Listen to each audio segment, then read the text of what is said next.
next speaker.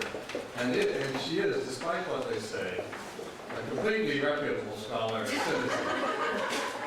There are no known charges pending against her, and it is ridiculous to suggest, as some have, that in having her speak here we are harboring anyone. Professor Robson is gainfully employed in the Department of English at University of California, Davis, where she is professor of English, having received a perfectly legitimate PhD degree from Berkeley, and where she is permitted to vote and serve on juries. She writes on virtually every major figure and issue in 19th century studies, embarrassing and vexing those of us who have had trouble finding two things to write on in a lifetime. But she publishes on social history, on Ruskin, on literature and cultural theory, on Dickens, on Hardy, on children, dead and alive, and on eroticism, often mixing these subjects in ways that are both unsettling and brilliant.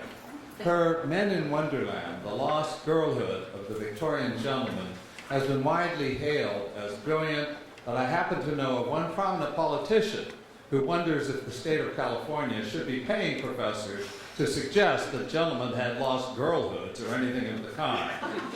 Catherine Robson is a scintillating critic and presence, a major thinker unbounded by conventional notions of how academic subjects ought to be defined and conventionally are defined. As a result, she helps us not only to think better, but to know how to think at all.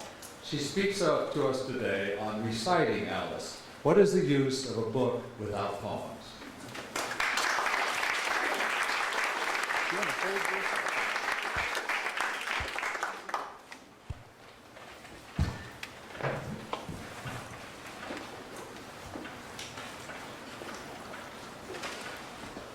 Thank you, Jim, for that libelous introduction. Now you're going to notice a little bit of a theme. I've always considered myself a reluctant Carolian. When I wrote my dissertation and then first book on various forms of male investment in the figure of the little girl in 19th century British culture, the impetus was the autobiographical writings of De Quincey and Ruskin, poetry of Wordsworth and Dowson, the novels of Dickens, and the paintings of Millet and Fritz. I knew, of course, that I couldn't write a study of Victorian preoccupations with juvenile femininity without examining the life and works of Charles Lutwidge Dodgson, but I really didn't want to go there. What could I say about Alice? Somehow, with the help of the photographs, Sylvia Bruno, and the inspiring work of esteemed Carolians, many of whom are in the room, I made it through. And that, I thought, was it for Carol and me. Now, well into my second project, I figured I'd escaped from all that little girl stuff.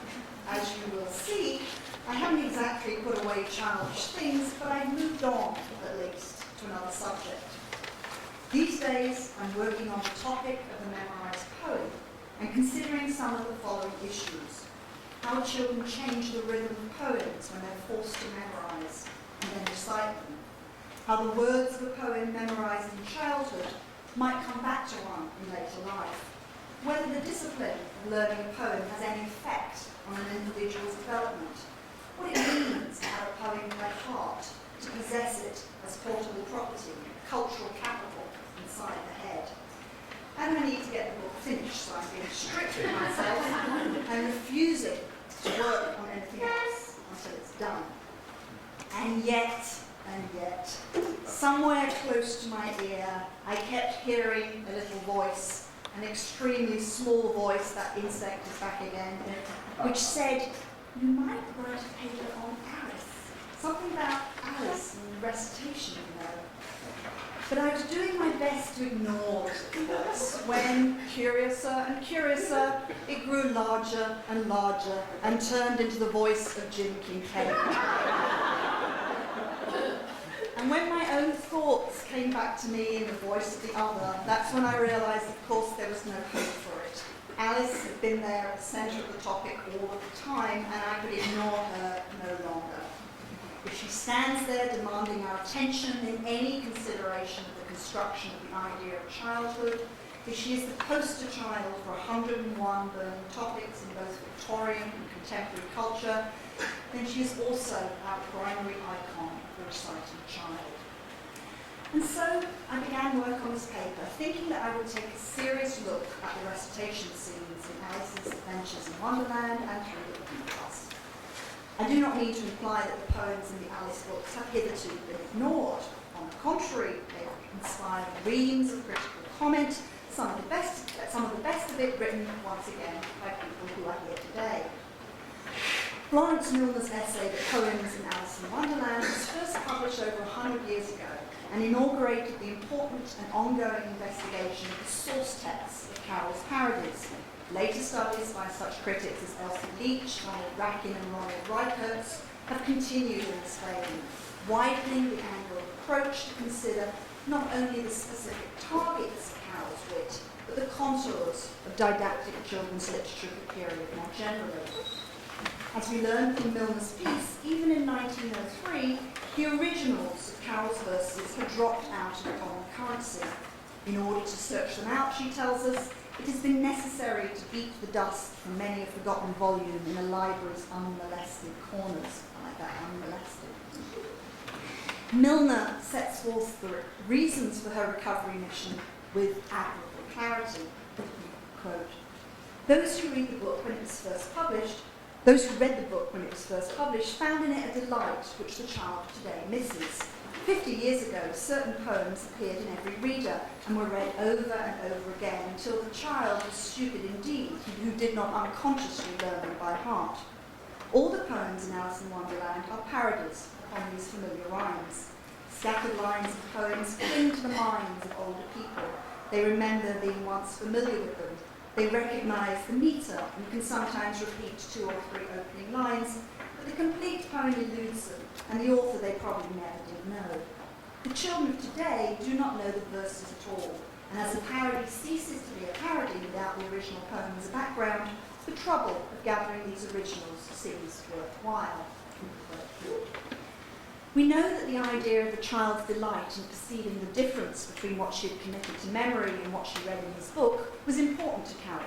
As Rakin notes, on the topic of possible translations of Alice, the author worried that, quote, the verses would be the great difficulty. If the originals are not known in France, the parodies would be unintelligible.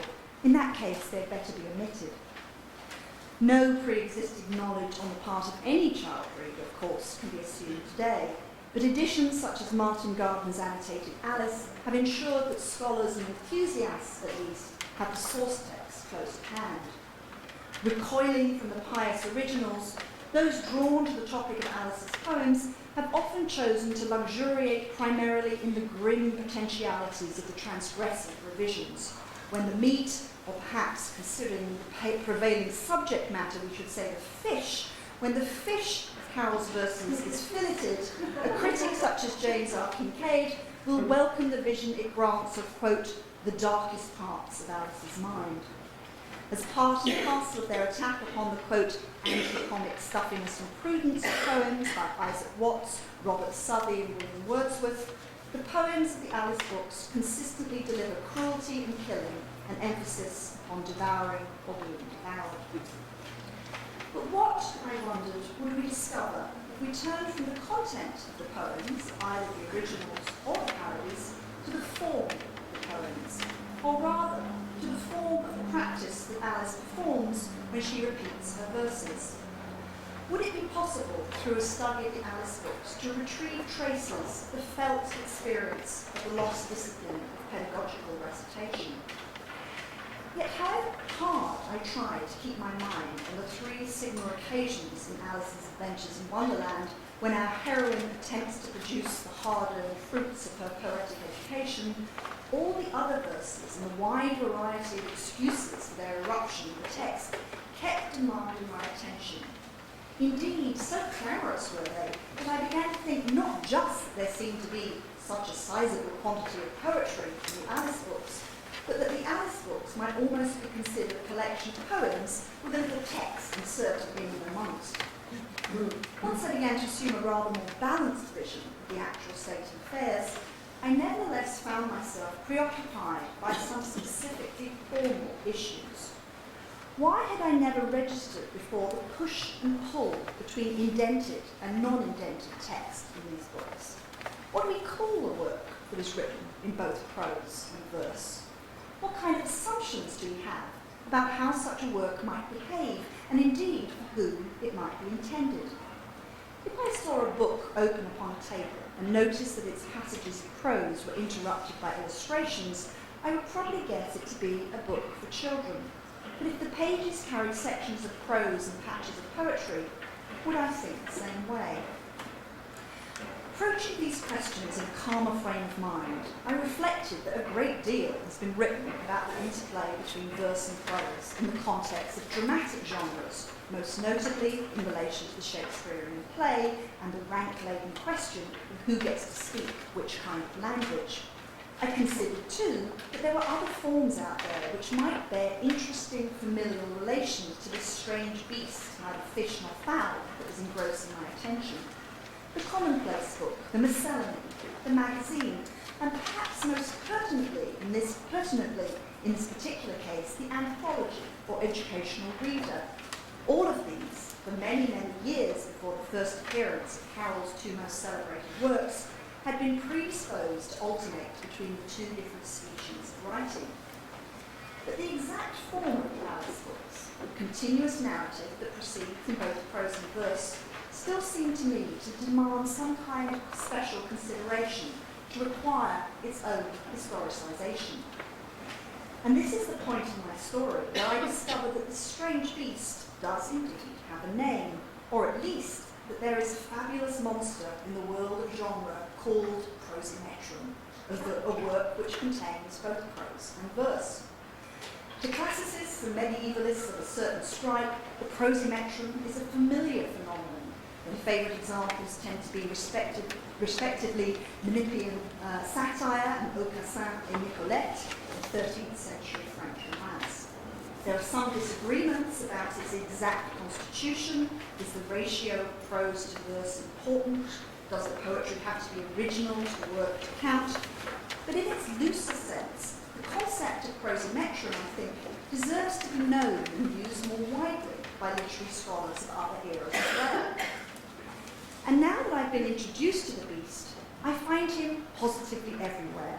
Indeed, my awareness of his existence makes me question my former unexamined vision of a tidy world which kept prose over there and verse over here, which led me, for instance, to teach a course on the Victorian novel one quarter and a course on Victorian poetry the next. I was familiar, of course, with those habitual generic boundary scrabblers like Thomas Hardy and Rudyard Kipling, who would insist on forcing their way into both courses. I also had something of acquaintance with the peculiar emanations of the mid-Victorian period, verse novels such as Aurora Leigh, Idylls of the King, The Ring and the Book, or verse novellas like Amour de Voyage and Modern Love. But if I'd known at some level of my being that there was no chance of keeping the novel out of Victorian poetry, I'd been less attentive to the impossibility of keeping poetry out of the Victorian novel, or indeed out of practically any text that could reasonably be called a novel since the very inception of the form, whenever we choose to date this. Inasmuch as poetry has been part of everyday life, then it has also been part of the novel, the genre of everyday life. And I think here not primarily of the prefatory verses and poetic chapter epigraphs standing in appositional relationships to the vast swathes of prose which constitute any novel's bulk, but of the poetry we find in and amongst that prose. Poetry in every imaginable form and introduced into the text for a dizzying variety of reasons. For the sake of convenience, it's perhaps useful to divide the novel's interpolated poems into two rough categories. On the one hand, we have the drafting of an excellent and frequently deliberately recognisable or attributed poetic text into service. On the other, the appearance of an original or nonce composition, often presented as springing from the fertile brain of a creative character or a narrator. In other words, the novel gives us quoters and quotations and verse makers and verses, and in all cases, the material set forth on the page can range from the most rarefied sonnets to the lowest of ragtag rhyming riddles. Throughout the history of the novel, authors have rarely restricted themselves to one type of poetic interpolation or another. Daniel Defoe provides us with a particularly good example of a verse composition scene when a suitor for the hand of Moll Flanders, quote, pulls off his diamond ring and writes upon the glass of the sash this line, "You I love and you alone." I read it, says Moll, and asked him to lend me the ring with which I wrote under it thus, and so in love, says every one. He takes his ring again and writes another line thus, and so on for another 8 alternating lines of what Moll calls this poetic scribble, which is presented as created especially for the occasion. Just as likely, though, is she to quote another character's proverbial couplet, "Where love is the case, the doctor's an ass." I've heard better couplets. Or share with us a cellmate's piece of Newgate wit. "If I swing by the spring, I shall hear the bell ring, and then there's an end of poor Jenny." Other 18th century novelists are similarly eclectic in their inclusion of the ready-to-wear and the bespoke.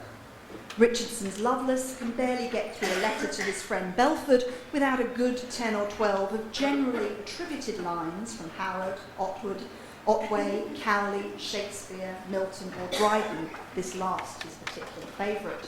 Clarissa, in her delirium, covers a paper with scraps of verse from more or less the same group of writers. Pamela, on the other hand, is called a pretty rhymester and praised by Mr. B for some simple verses of her own, which she then proceeds to set down in her letter. That the verses were probably composed not by Richardson, but by one of his circle is, of course, by the by. All in all, it's harder to find a prose narrative that never declares poetry's, or at least verses, presence by those telltale indented passages than to call to mind those novelists who have a positive mania for the prosometron. That other boundary straddler, Sir Walter Scott, is perhaps the prime example, the Scottish bard who finds perhaps more excuses than any other author to slip in a song, smuggle in a ballad, or sneak in a rhymed prophecy. Yet Jane Austen, too, will find occasion both to furnish lines from Pope, Gray, Thomson and Shakespeare when she tells us that Catherine Morland had, quote, read all such works as heroines must read to supply their memories with those quotations which are so serviceable and so soothing the vicissitudes of their eventful lives, and to show us how the limited poetic gifts evident in Mr. Elton's courtship charade are still sufficient to inspire Emma Woodhouse's moderate admiration and Harriet Smith's utter confusion.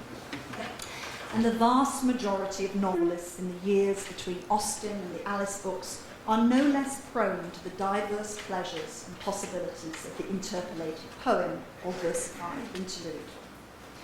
It's tempting to accumulate further examples, but I'm sure my point about the prevalence of verse in novels is clear already. It should also be more than apparent that juvenile literature had no especial claim on prosometry in the years before Alice's adventures in Wonderland. This is not to say, of course, that such literature did not make use of its opportunities. From the history of Little Goody Two-Shoes, which closes with verses composed extempore by a young gentleman affected by Marjorie's tomb, to the lines on the metamorphosis of the bee into an elephant that delight Lucy and Maria Edgeworth's Harry and Lucy, storybooks that came into children's hands were highly likely to serve up some verse with prose. Further, the ever-increasing vogue to package fables, folk, and fairy tales specifically for children also ensured the prominence of the prosometric. These genres' fondness for waxing poetical, for curses, riddles, spells, and moments of high tension was as marked then as it is today. Do what you can to get away, or you'll become the giant's prey. Welcome beauty, banish fear, you are queen and mistress here. Religious and didactic literature also had a special investment in form. Anyone who has endured the full course of Mrs. Sherwood's history of the Fairchild family will recall that each chapter sticks to a wearyingly regular form, a narrative of Lucy, Emily and Henry's goings-on, or a tale recounted to them, then an apposite prayer, and then around 4 or 5 verses of a similarly relevant hymn. As Racking noticed long ago, the repeatedly reprinted Fairchild family is a particularly appropriate text to place alongside the Alice books, for it's no stretch for us to believe that Carroll has this story and its tiresome cousins in its sights, both in his general satire of improving moral literature and on more specific occasions. For example, when Alice behaves according to the precepts of such works because, quote, she had read several nice little stories about children who had got burnt and eaten up by wild beasts and other unpleasant things, all because they would not remember the simple rules their friends had taught them. The awful fate of Miss Augusta Noble in Sherwood's tale may be front and centre in her mind. The Miss Noble who, quote, had a custom of playing with fire and carrying candles about, though Lady Noble had often warned her of the danger of this. But we should also notice that the Fairchild family functions as an important source or comparative text for the Alice books because its hymn verses are so frequently from the pen of Isaac Watts, and sometimes directly from his volumes for children. Indeed, on one of the rare occasions when the form of the book admits some variation from its usual narrative, prayer, hymn sequence, we encounter the first 2 stanzas of Watts' Divine Song 16, Against Quarrelling and Fighting, within the opening prose section. Lucy's doll, the innocent cause of much mayhem in the Fairchild household, is the bone of contention between the fractious siblings. Quote, Lucy tried to get the doll away from her brother, but Emily ran in between them, and the 2 sisters began to fight. Lucy bit Emily's arm, and Emily scratched her sister's face. And if Mr. Fairchild had not run in and seized hold of them, I do not know what they would have done to each other. For, when Emily felt the bite, she cried out, I hate you with all my heart, you ill-natured girl. And Lucy answered, and I hate you too, that I do. And they looked at each other as if what they said was true too, for their faces were as red as fire and their eyes full of anger. Mr. Fairchild took the doll away from Henry, and taking a rod out of the cupboard, he whipped the hands of all the 3 children till they smarted again, saying, Let dogs delight to bark and bite, for God has made them so. Let bears and lions growl and fight, for 'tis their nature too. But children, you should never let such angry passions rise. Your little hands were never made to tear each other's eyes. All credit to Mr. Fairchild for being able to recite in the midst of physical exercise, though beating and metre, of course, always well suited to each other. I think this is one of the best bits of the book. As with all such literature, the most enjoyable sections are those in which the children behave badly. Another highlight is the moment when we learn that Henry, inspired no doubt by the gibbet he visited with his father, hangs that same poor doll, quote, upon a tree in the garden with a bit of string around her neck, saying she was a thief.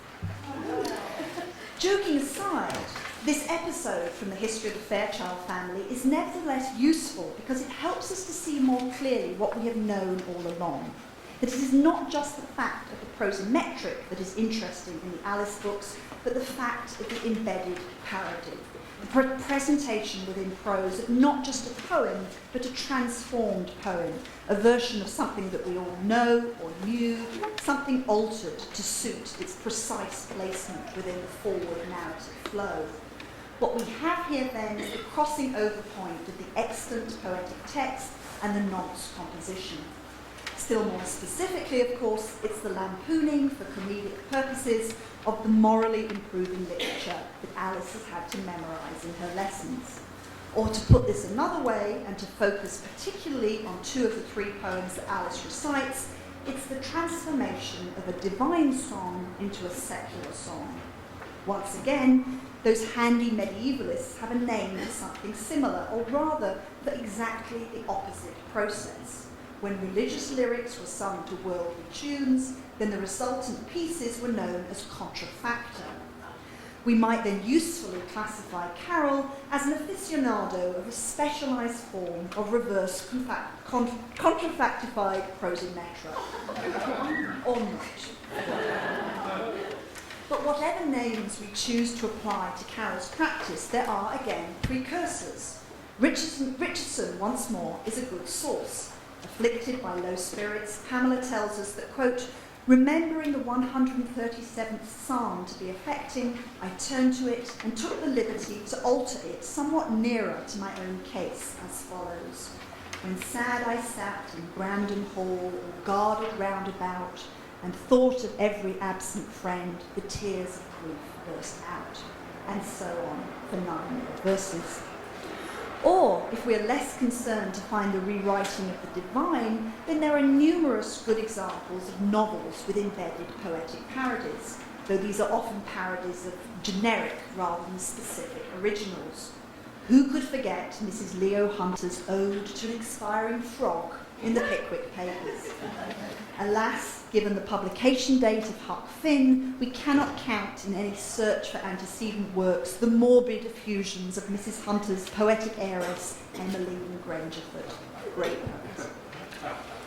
Yet even though earlier authors may give us something along these lines, it seems to me that Carol's precise combination of prose and parodic poetry achieves different and unprecedented effects, or rather allows us to see with clarity something that other similar works only vaguely imply. And now at last I shall turn to his text.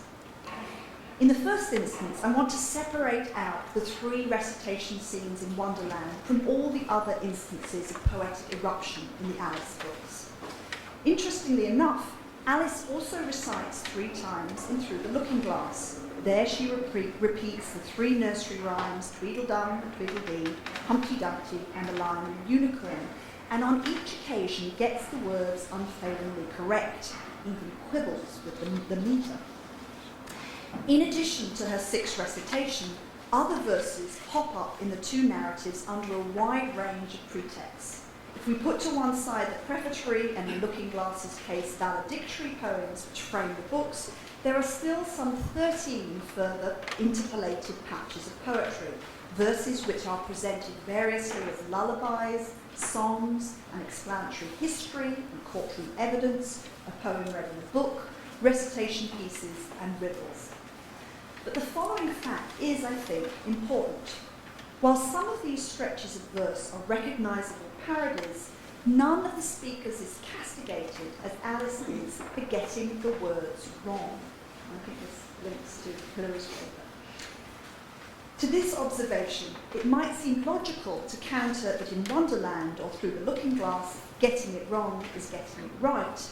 From this point of view, in singing or reciting nonsense variations of Speak Gently or Resolution and Independence, the Duchess and the White Knight are actually presenting verses congruent to their native habitats.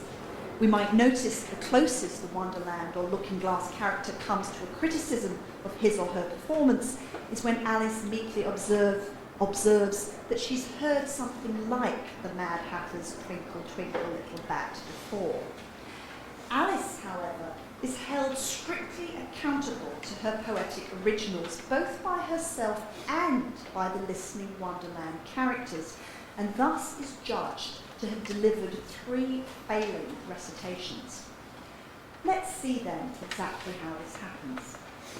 Carol makes it quite clear that Alice doesn't just lapse into poetry in any casual or haphazard manner.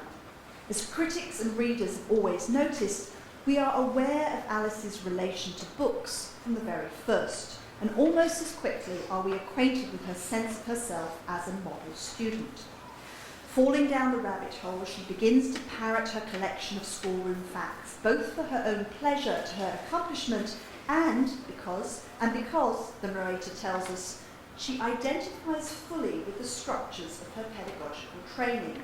Quote, though this was not a very good opportunity for showing off her knowledge, as there was no one to listen to her, still it was good practice to say it over. After one surprising, not to say disturbing experience follows another, Alice in Chapter 2 returns to the same stock of acquired information but this time for an altogether more urgent reason. To prove to herself that she is still the same person she used to be, and not, horror of horrors, poor, despised Mabel, who is both educationally and socially challenged, as Gina has shown us, Alice decides to, quote, try if I know all the things I used to know. Multiplication goes badly, geography no better. Poetry then follows as the ultimate testing ground of identity. I'll try and say how doth the little, and she crossed her hands on her lap as if she was saying lessons and began to repeat it, but her voice sounded hoarse and strange, and the words did not come the same as they used to do. How doth the little crocodile improve his shining tail, and pour the waters of the Nile on every golden scale? How cheerfully he seems to grin, how neatly spreads his claws, and welcomes the little fishes with gently smiling jaws. I'm sure those are not the right words, said poor Alice, and her eyes filled with tears as she went on. I must be Mabel after all, and I shall have to go and live in that poky little house and have next to no toys to play with, and oh, ever so many lessons to learn. On the next occasion, when the question of her identity arises, Alice returns to the damning evidence of this deviant performance in her attempt to explain to the caterpillar why she believes she has changed. Although she also mentions that she's been finding it hard to, quote, keep the same size for 10 minutes together, the caterpillar is only interested in her statement that she, quote, can't remember things as I used. Can't remember what things, said the caterpillar. Well, I've tried to say how doth the little busy bee, but it all came different, Alice replied in a very melancholy voice. It is this admission that prompts the obdurate Grub to insist that Alice, quote, repeat, you are old Father William, which results, of course, in another incorrect performance. That is not said right, said the caterpillar. Not quite right, I'm afraid, said Alice timidly. Some of the words have got altered. It is wrong from beginning to end, said the caterpillar decidedly. And there was silence for some minutes. A third and final loop is formed when Alice is asked to tell the griffin and the mock turtle about her adventures. Her listeners were perfectly quiet till she got to the part about her repeating, you are old, Father William, to the caterpillar, and the words all coming different, and then the mock turtle drew a long breath and said, that's very curious. It's all about as curious as it can be, said the griffin. It all came different, the mock turtle repeated thoughtfully. I should like to hear her try and repeat something now. Tell her to begin. He looked at the griffin as if he thought he had some kind of authority over the Alice. Stand up and repeat, 'tis the voice of the sluggard, said the griffin. How the creatures order one about and make one repeat lessons, thought Alice. I might just as well be at school at once. However, she got up and began to repeat it, but her head was so full of the lobster quadrille that she hardly knew what she was saying, and the words came very queer indeed. Once again, the Wonderland characters are highly critical of Alice's performance. That's different from what I used to say when I was a child, said the griffin. Well, I never heard it before, said the mock turtle, but it sounds uncommon nonsense. Alice said nothing. She had sat down with her face in her hands, wondering if anything would ever happen in a natural way again. Just as an aside, in the interlinking of these three scenes, we might notice the narrative proceeds in the manner of a chain stitch in needlework.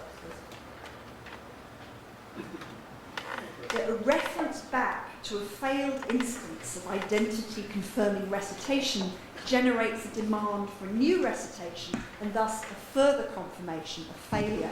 It's a fascinating repeating structure, and it certainly, I think, it constitutes the most regular and firmly fused arrangement of prose and poetry that I discovered in my investigation of the prosometric.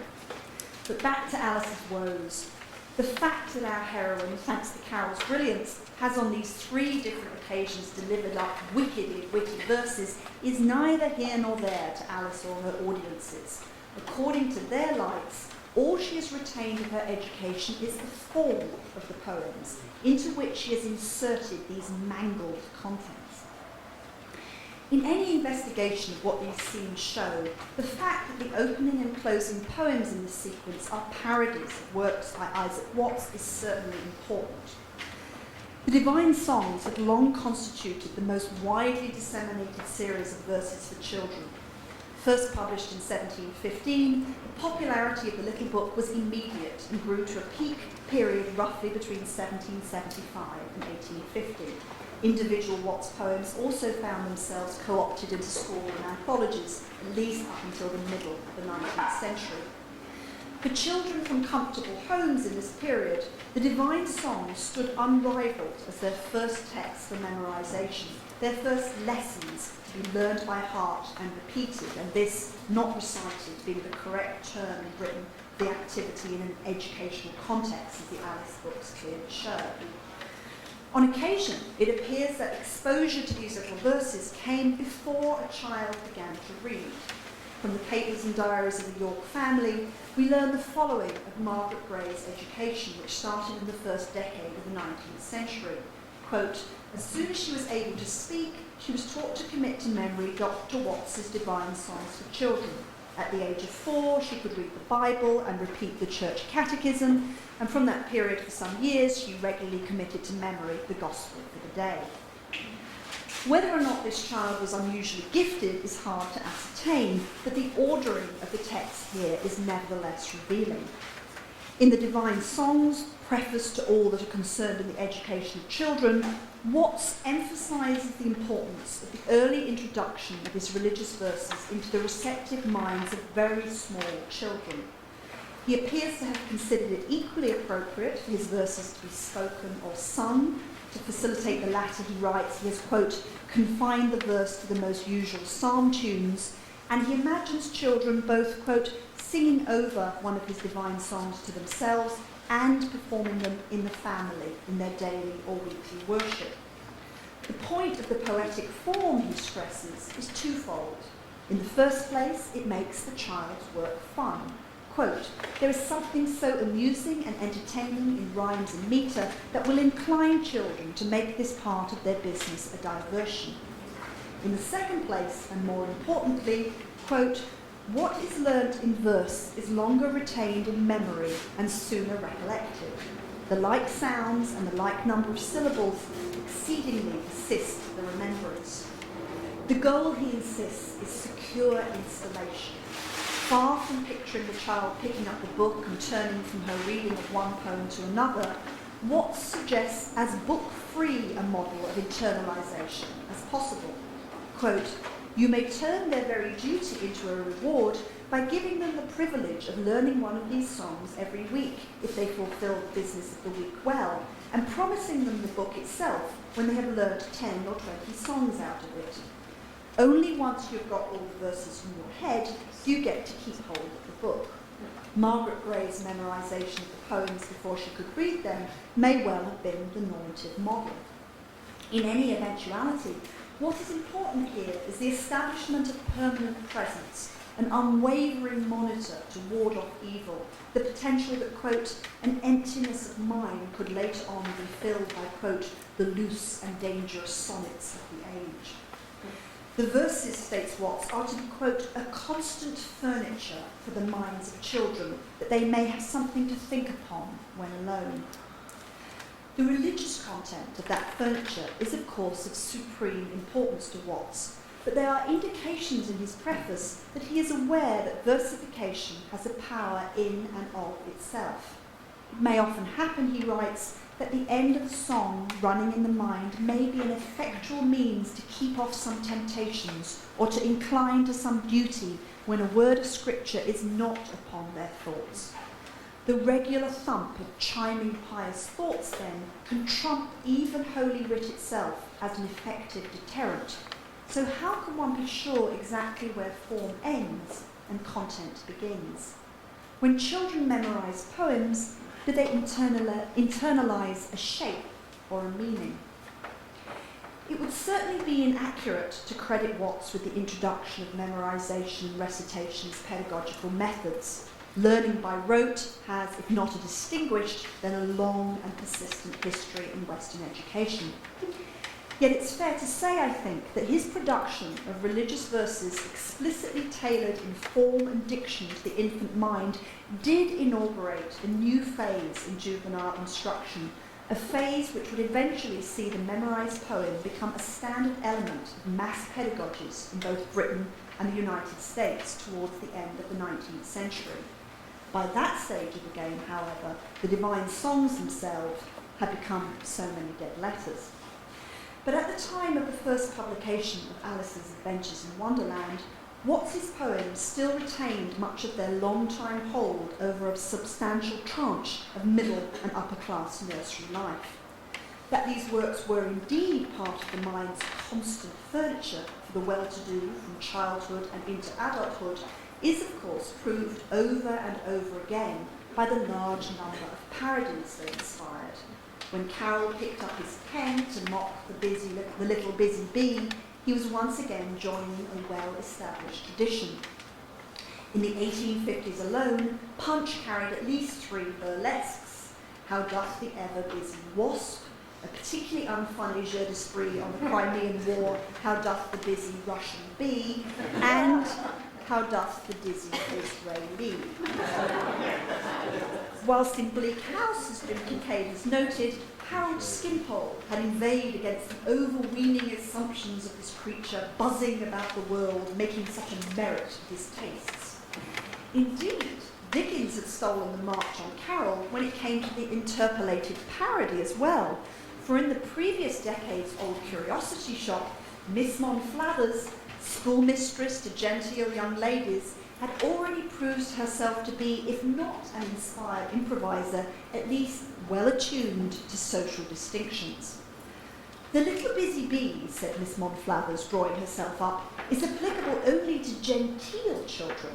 In books or work or healthful play is quite right as far as they are concerned, and the work means painting on velvet, fancy needlework or embroidery. In such cases as these, pointing to Nell with her parasol, and in the case of all poor people's children, we should read it thus: in work, work, work.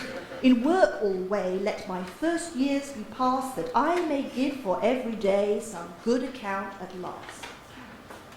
Closest to Carroll in intent, however, is an Emily Dickinson poem written in 1852. Literally enlisting both the content and form of her education, Sic Transit Gloria Mundi delivers a brilliant attack on prevailing pedagogical methods. I give the first 4 lines only, but each stanza is formed by the same nonsensical juxtaposition of isolated lines from Dickinson's schoolroom experiences. Sic transit Gloria Mundi, how doth the busy bee? Dum vivimus vivamus, I stay my enemy. But by embedding his parody of Watts's poem in a prosometric narrative that both stages and critiques the act of recitation, Carroll makes the point still more forcefully. Alice's Adventures in Wonderland allows us to see that when pedagogical systems installed rhymed and rhythmic poems within children, they did not only, and perhaps did not primarily, install content or meaning into their heads. They also installed shapes, the forms of poetry. And just as the pages of the Alice books are laid out according to the diverse arrangements of prose and verse, so the mind of a child trained in this manner received the structure of verse as well as the pattern of prose deep down inside. When Charles Dodgson was first telling the stories that were to become Alice's Adventures in Wonderland, Robert Lowe, the chairman of Britain's Committee of Council on Education, had just begun to implement a series of measures which would ultimately ensure that the memorization and recitation of poetry became for many years a mandatory part of the lives of millions of children in Britain. But while the empire of the memorized poem came to spread in this way beyond the realm of the privileged classes, the selection of works recited in the classroom shifted away from the juvenile standards that Carroll's book had so deftly mocked. The practice, Alice demonstrates, ultimately became familiar to a mass population. The originals of the poems she parodied did not. Across the Atlantic, pedagogical recitation held a secure foothold in thousands of schoolhouses across the United States long before and after the two Alices were published. Reciting the passages of text one had committed to memory from the textbook constituted the standard practice of learning most subjects in the curriculum anyway, but regularly in the school week, usually on a Friday afternoon, the memorized text was a poem. And thanks to the runaway success of a limited number of school readers, tremendous numbers of children were exposed to exactly the same passages of text, and thus learned by heart the same poems again and again and again. The most successful series, the McGuffey Brothers' Eclectic Readers, sold some 122 million copies between 1836 and 1920, and thus formed a hugely important educational and cultural phenomenon. But what poems did they present to generations of children across the expanding nation? A certain work by Robert Southey about an aged gentleman appeared in early editions, so did Speak Gently, but they did not hold their places for very long. Don't know exactly why. A scrap of Watts makes it into Lesson 47, Advantages of Industry in the New Fourth Reader of 1866, not as a standalone poem for recitation, but in this prosimetric combination. But perhaps some child who reads this asks, does God notice little children in school? And if you are not diligent in the improvement of your time, it is one of the surest evidences that your heart is not right with God. You are placed in this world to improve your time. In youth, you must be preparing for future usefulness. And if you do not improve the advantages you enjoy, you sin against your Maker. With books or works or healthful play, let your first years be passed, that you may give for every day some good account at last. Although the educational justifications for poetry recitation in the classroom underwent numerous shifts over the decades, the practice continued for many years in Britain with a remarkably unchanging selection of poems until measures introduced by the 1944 Education Act practically brought its mass application to an end. In the United States, the memorized poem held sway for longer, with the result, I'm sure, that many people in the audience today still have poems like Thanatopsis or The Midnight Ride of Paul Revere lurking somewhere in the recesses of the brain, and I will be calling upon you for recitations later. And it's untrue to say that the practice has died out altogether. Each quarter I ask my classes who can recite a poem memorised at school, and there's always a fair sprinkling of hands out there. In Britain, I suspect I'd see fewer hands, but thanks to the efforts of a few die-hard teachers on either side of the Atlantic, poetry recitation, especially at the primary or elementary school level, still persists. Ironically enough, one of the poems that seems especially popular as a text for memorization these days begins like this. 'Twas grilling, and the slidey toes. Yet because large numbers of us are no longer regularly trained in our early childhoods to internalise rhymed and rhythmic material as a matter of course, our apprehension of some aspects of the Alice books cannot be immediate. We must reconstruct after the fact what these works are telling us about the place of recitation in everyday life. And I have a brief coda now. Not so long ago, I was having dinner with a guest speaker at my university. 3 of my dinner companions happened to be from India, academics who had come to the US for their graduate education and then stayed. In the course of the evening, I was asked what I was working on. Children and recitation, I replied. Barely were the words out of my mouth before the 3 Indians, without looking at each other, all did this with their hands. What are you doing? I asked. That's what you do when you recite a poem at school, said Karen. And as I looked at them, still holding their hands locked in that automatic gesture summoned up from their Indian classrooms of 30, 40 years ago, I remembered that Carol also happens to show us that recitation is a bodily pose as much as a mental exercise. I'll try and say how doth the little, and she crossed her hands on her lap. Repeat you are old, Father William, said the caterpillar. Alice folded her hands and began. These are small enough moments in the text, but for all that, they take us back vividly to the lost quotidian, the endlessly repeated minutiae of common everyday experience that are too insignificant to be recorded in any kind of formal manner, but which can so easily become unretrievable when the practice that prompts them falls out of fashion. I have read countless sentences of exhortatory instruction in elocution manuals and prefaces to schoolroom readers about what we would call the high style of declamatory gesture, the management of the eyebrows for satirical effect, the throwing out of the arm for moments of intense drama. But no one thinks to comment in these texts on the simple practice of having children cross their hands of sitting or fold them of standing for everyday recitations at school or at home. Confirming that this is the kind of detail that must be found in the storehouse of living memory rather than on the printed page, Selwyn Goodacre mentioned some 20 years ago that he had discussed the recitation passages with a retired primary school headmaster who confirmed the accuracy of these representations. Of course, it's common sense to lock those hands down. Watts is quite clear in the Busy Bee poem that Satan finds some mischief for them otherwise. But as we well know, that which is common can be too easily lost to the historical record and terribly hard to recover. The past, just like India, is another country. They do things differently there. By repeatedly presenting Alice's recourse to what her education has given her, Carol shows us that he's acutely aware that a child's mind is a constructed entity.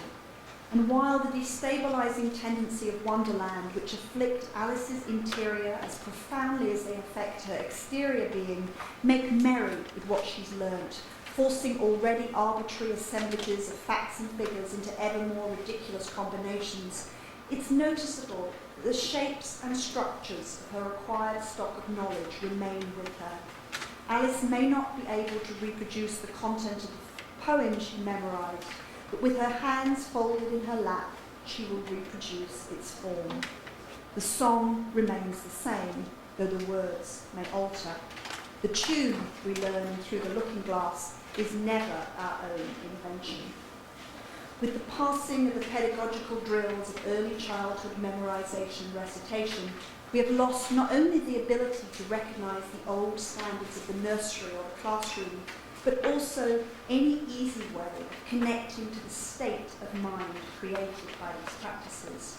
The 3 recitation scenes in Alice's Adventures in Wonderland allow us to see that the educational practices of the past created vast numbers of properly prosometric minds, consciousnesses that were structured according to the forms of poetry as well as prose.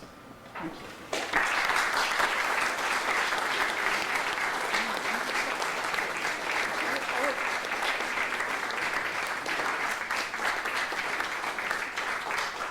We have time for a couple of questions. We have time for recitations. You said that recitation as education had a long history. It occurred to me actually in the centuries before it was written down, the Iliad and the Odyssey were recited. And of course the structure of the Iliad, you can see the effect of that. Could you speak of the structure of Alice in Wonderland, given that it's nominally its origin is in a spoken, a oral presentation? The fact that he told it as a story, I hadn't really thought of it in that way, but no, that's a super way to try and I think what it's trying to do is to get the sound of those voices back, and it's always, we have the print on the page, but to try and capture the uncapturable nature of sound before recording techniques are evolved. That's a fascinating project.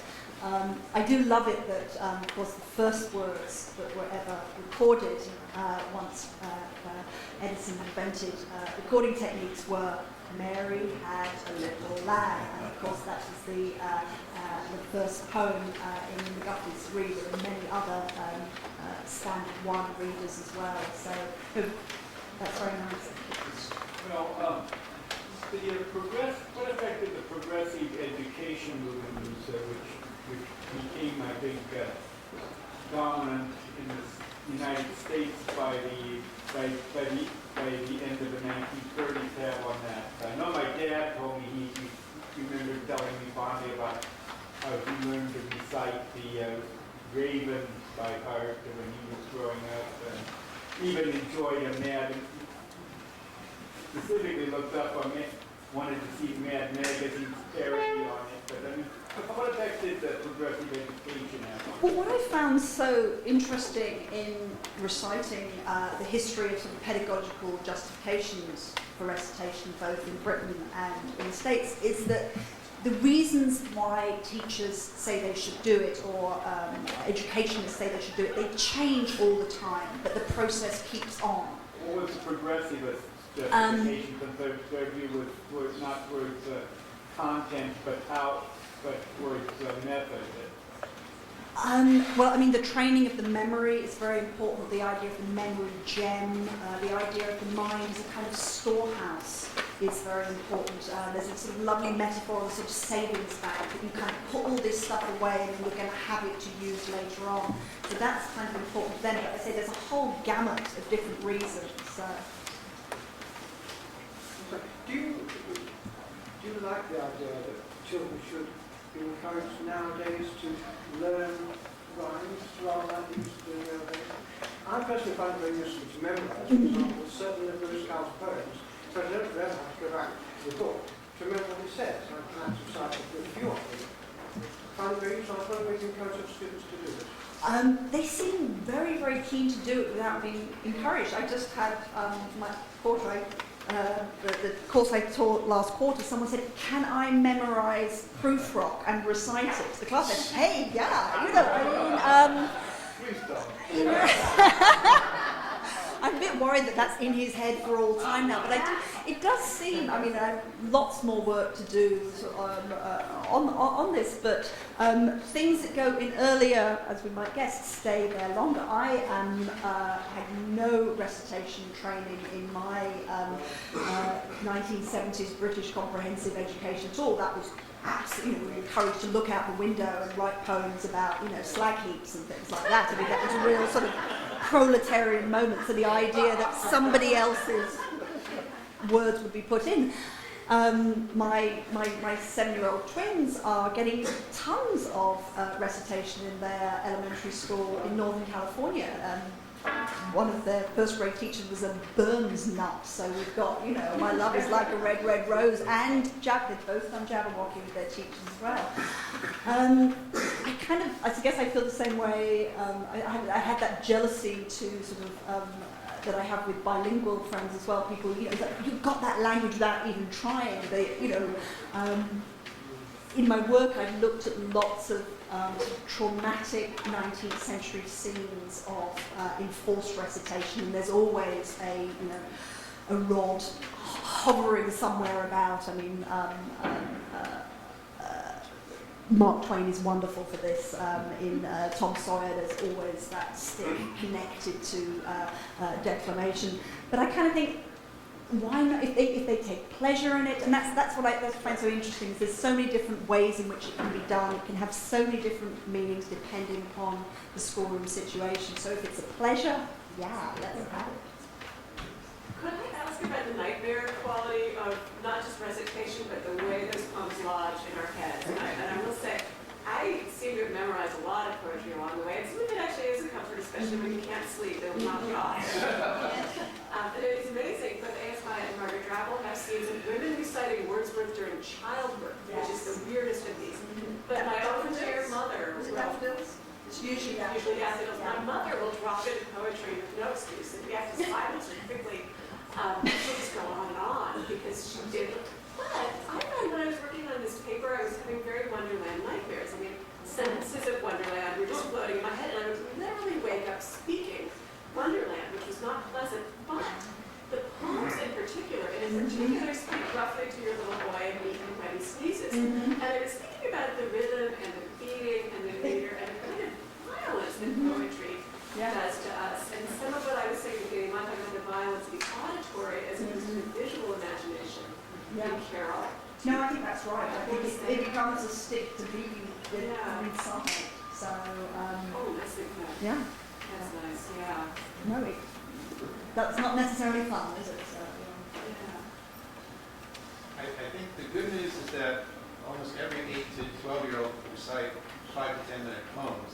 The bad news is it's called rap or hip hop. It's memorizing poems. I'm sorry, the content is not nice, but they are memorizing long series of poems. yeah, And that's no, we good. all have, you know, I mean, So- yeah, we have solely, I mean, obviously this is just scratching the surface of all those different things that get lodged in our brains. And I do think something different happens when very young children have these poems installed in them.